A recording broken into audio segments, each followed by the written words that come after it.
Hi, in this video we will try to solve a classification problem using DeepChem.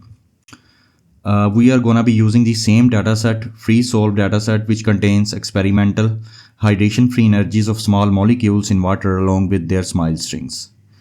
In the previous videos we saw we can build a regression model, and the dataset we had consisted of the SMILE strings,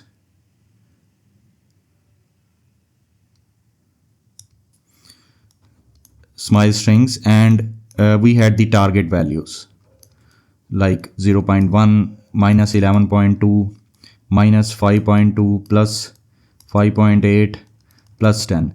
And we saw we can use different models and different splitting methods to train our model and thus determine the predictions on a test data set. In this video, what we will do is we'll calculate the median of the target values, and let's say if the median is minus 3.8, we will convert these numbers having values less than 3.8 to 1 and more than minus 3.8 to 0. I have used 1 for this because greater the negative value of delta G, so greater is the solvation power. So that's the reason this is kind of a positive factor. So less than minus 3.8 is gonna be 1, and greater than minus 3.8 is gonna be 0. So we will have a data set like 1, 0, 0. Rather, I would say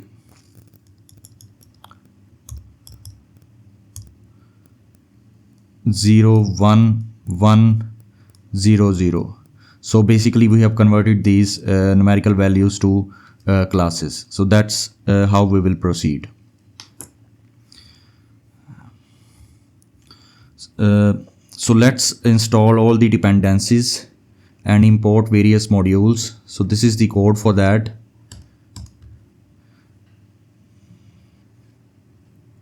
So we have successfully installed and imported all the major libraries, and I'm also printed the versions of all the major libraries such as NumPy, Pandas, PyTorch, DGL, DGL-Life, and DeepChem, so that in future if incompatibility issues occurs, these versions, this information would help you troubleshoot the problem.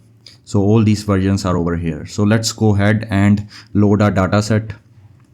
This is the first two data points. Let's calculate the median. So it's minus 3.5, and now what I'm doing here in the next line is all the values with values less than minus 3.5 would be 0, would be 1, and greater than minus 3.5 would be 0. So that's what I've done here. This is a list, and I'm kind of appending it to the data frame df. Let's again check our data set. So IUPAC name, SMILES, experimental values, calculated values, and experimental classes. So 1, 1, 0, right? If you count the values, these are pretty close. So we have a balanced data set. If we look at the shape, it has 642 data points. Now, if you remember from the last video, there were some molecules with a single element like methane, hydrogen sulfide, and that can cause problem in featureization. So I am just removing all these data points containing SMILE strings with single element. Okay, so let's again have a look at the shape. So we have removed 3 data points. We have truncated the data set from 642 to 639, and now rename the experimental classes to task 1. Now this is the same code. We are saving this data frame to a temporary file and loading using a CSV loader class, and task 1 is our target or classes, and feature field is SMILES, and we are featureizing it using convolution molecular featureizer. And then we are storing our data set in a dataset variable.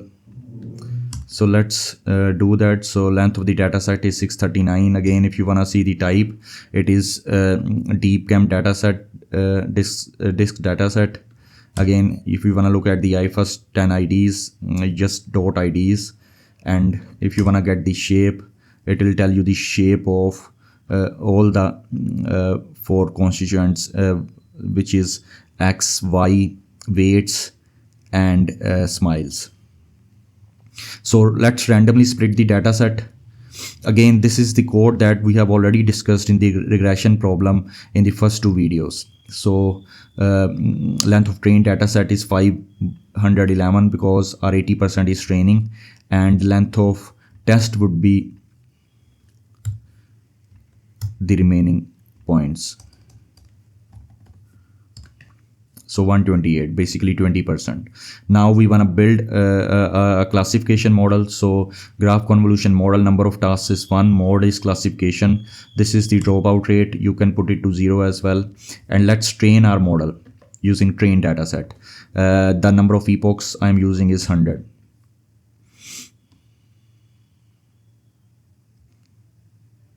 So we have trained a data set. Using counter, I'm just trying to see how many data points in the test data set have classes labeled as 0 and 1. So 58 are zeros and 70s are 1. In theory, I think you should try to make it balanced, since we are doing a random split. It's not in our hands, but the effort should be to make the data set balanced with equal number of zeros and ones in each data set. But let's go ahead and see our predictions. So basically what I'm doing here is, if you look at the Y test spread, Y spread test, these have the numerical values, and we need to convert these into classes. And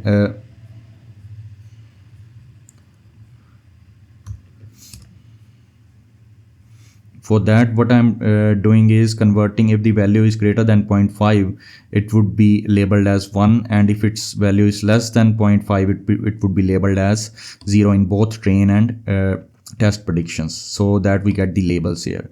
And if you wanna see the labels here, so you see now we have zeros and ones, and now we can just calculate our accuracy score, precision score, recall score, F1 score, ROC, AUC scores, and for both training and test.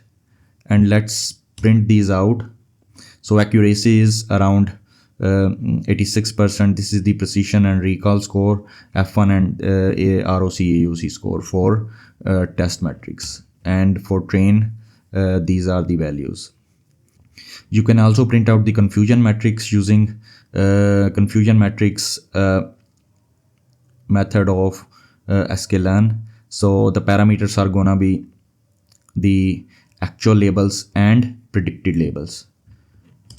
So this is the confusion matrix, and there is an inbuilt function as well, dc.matrix.metric, and in the as a parameter you need to put in dc.matrix.roc_auc_score, and then just model.evaluate train data set and metrics in square bracket, and for the test data set and metric which we have stored in here in square brackets. So that will print out the ROC AOC score. So if you compare, for the test it's 0.97, here as well for the test it is 0.97. Again, you can do the same for scaffold split. So I'm using scaffold splitter class, and I think rest of the code is pretty much the same. I'm just printing out the accuracy in this case. So accuracy has come down a little bit because it is more of a stringent test for a model. And again, if you want to print the confusion matrix, you can use sklearn, and these are the true, positive, false, positive, and all that information here. And this is the ROC AOC score. And for other models, I'm just showing in attentive FP. Again, you need to use a different featurizer here, mole graph convolutional featurizer. and splitter I am using random splitter, and attentive FP model. Mode classification, number of tasks is 1, batch size 16, learning rate 0.001, and I'm training it just for 30 epochs because it can take a long time to train. So model has finished training, and let's check the accuracy. So it is 0.875. Let's compare it to the graph convolution model. For the train, the accuracy is, for the test, the accuracy is 0.8594 with 100 epochs. So we have trained the graph convolution model with 100 epochs here, and the attentive FP with just 30 epochs. And I think if you train the model for more epochs, you can get higher accuracy. The split is the same with the same seed. Again, let's print out the confusion matrix and ROC AOC score. So in this manner you can solve a classification problem and try to explore different models and different splitting methods using DeepChem. And in the end, just want to show you for external predictions. Let's say you want to predict for these 3 molecules. I have just randomly picked up these 3 molecules and just copy and paste it as a list and in a variable ex underscore smiles, and just featureize it. So first we are instantiating the featureizer, a mole graph convolution featureizer, and keep in mind that since our latest model is attentive FP, so these predictions should be on attentive FP only. So X is gonna be our features, and just we will convert this to NumPy and store our features to X underscore dataset, and then just model dot predict X dataset, and then we need to convert these into classes. So greater than 0.5 would be 1 and less than 0.5 would be 0, and predicted labels are these. So let's see. So these are the actual labels. For first molecule it's 0, and for the other 2 these are 1. Same is the case in here. The first one is 0 and the other 2 are 1. So we have kind of efficiently predicted the external molecules. So yeah, that was it for this video. Stay tuned for more stuff like that, and thank you for watching.